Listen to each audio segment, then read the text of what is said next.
Hello guys, सुबह के 7 बज रहे हैं और मैं अभी ज्योग्राफी पढ़ रही हूँ। तो मैं आपको बताती हूँ पृथ्वी की आंतरिक संरचना के बारे में। देखो, इसमें चट्टान, भूकंप या ज्वालामुखी की अवस्था कौन सी है, ठोस, द्रव्य या पदार्थ तत्व।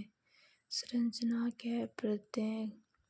एक रासायनिक परत है पहली, जिसमें 3 परतें हैं। देखो, मैं आपको ये डायग्राम से बताती हूँ। सबसे ऊपर क्रस्ट है, जिसे भूपर पट्टी भी बोलते हैं। फिर बीच वाली मेंटल है, जिसे सीमा भी बोल सकते हैं आप, और ऊपर वाली को सियाल भी बोलते हैं।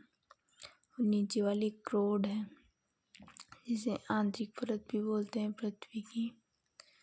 पृथ्वी का जो आंतरिक भाग है जी, ये 3 भागों से मिलकर बना है। तो सबसे पहले वाली है क्रस्ट या भूपर पट्टी। इस परत को लिथोस्फीयर कहते हैं और ये ठोस परत है, पृथ्वी की सबसे भारी परत है। मोटाई इसकी महासागरों में कम होती है और महाद्वीपों में ज़्यादा होती है। इसे सियाल भी कहते हैं। निर्माण है इसका, जैसे सियाल का मतलब शीशे, सिलिका, याल एल्युमिनियम से होता है। मेंटल है, मेंटल के निचले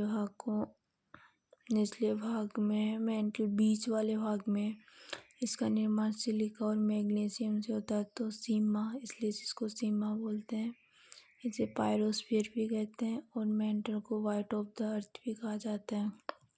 क्रोड, ये है मेंटल के निचले वाले भाग में और ये पृथ्वी के केंद्र तक जाती है और इसका निर्माण निकेल और लोहे से होता है, इसलिए इसे नीफे बोलते हैं। और इसे बायोस्फीयर भी बोला जाता है और ये ठोस अवस्था में होती है। और हम जैसे पृथ्वी के आंतरिक भाग में जाते हैं तो वहाँ का टेम्परेचर बढ़ता जाता है। देखो, यहाँ इसे बायोस्फीयर भी बोलते हैं। अब क्या है, ये जो चट्टानें हैं, इनके बीच में कुछ असमता पाई जाती है। जैसे जो ऊपरी क्रस्ट या भूपट्टी और निचली भूपट्टी है, उसके बीच में कॉनराड असमंजसता है। और जो ऊपरी मेंटल है और निचली वाली मेंटल है, उसके बीच रेपेटी असमंजसता है। और ऊपरी क्रोड व निचली क्रोड के बीच लेहमन असमंजसता पाई जाती है। और ऊपरी भूपट्टी, जैसे देखो इधर बताऊँ, ऊपरी ये है भूपट्टी है, क्रस्ट है, और ये मेंटल है।